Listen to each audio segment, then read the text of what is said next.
This is salsa star Willie Colon playing the trumpet.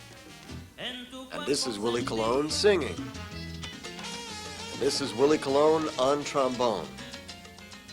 And this is also Willie Colon helping then Mayor Dinkins restore peace to a Washington Heights neighborhood in turmoil. And this is also Willie Colon, statesman, music producer, New Rochelle resident and father of four, member of the mayor of New Rochelle's advisory board, the chair of the Association of Hispanic Arts, and former candidate for Congress, driving through the South Bronx neighborhood where he grew up. This was like our local downtown, you know. This was like our main street, 138th Street. But when we wanted to go when we wanted to go to the city, we would usually have to go up to 149th Street and 3rd Avenue, the hub up there. And that's where like all of the big movie houses, the RKOs and the Loews and Needix and all of the department stores were at.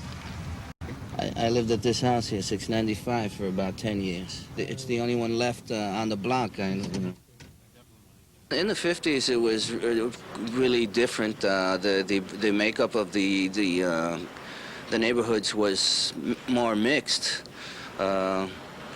They would be the Italians sitting outside, and they would be they'd have their little card tables and stuff, and the Latinos or the Puerto Ricans would be playing dominoes on the other side of the street. In the summer, that's where I think I first saw music out on the street. They'd be singing. In the summer also, there'd be a guy that played the banjo or the saxophone walking through the backyards, and people would throw money. Maybe it was this boyhood vision of a real homogeneous neighborhood that made Willie Colon turn his back on a presidential appointment and begin a grassroots campaign to run for Congress this past summer.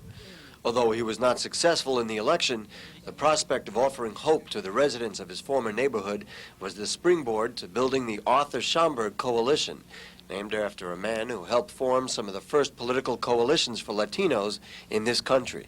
It's part of the future. It's getting involved in the community with people who come from the community, who know what our problems are, who know how to solve them because they've been involved in them as victims, I could say, as well as participants in changing them. There are many people who live in neighborhoods like this one on St. Anne's and 139th Street who feel like they've been disenfranchised from the mainstream of Bronx politics.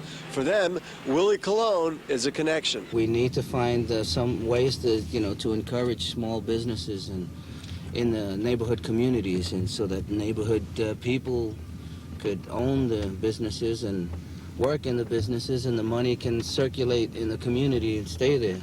It is in this little bodega on 139th Street, where Willie shopped as a kid, that he sees the economic foundations that are needed to rebuild struggling South Bronx communities. And in turn, the people of this neighborhood flock around Willie, because in him, they see some of the hope, or if you will, some of the lost soul of the Bronx.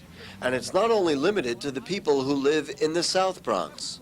He's a real person. He's down to earth. He's out in the streets with us. People like him. But Willie Colon will be the first to tell you that the most important part of this story is not that he's Willie Colon, famous musician, or even that he was the one running for Congress, but that there's work to be done in rebuilding the Bronx. From the streets of Mott Haven, Gary Axelbank for BXNY.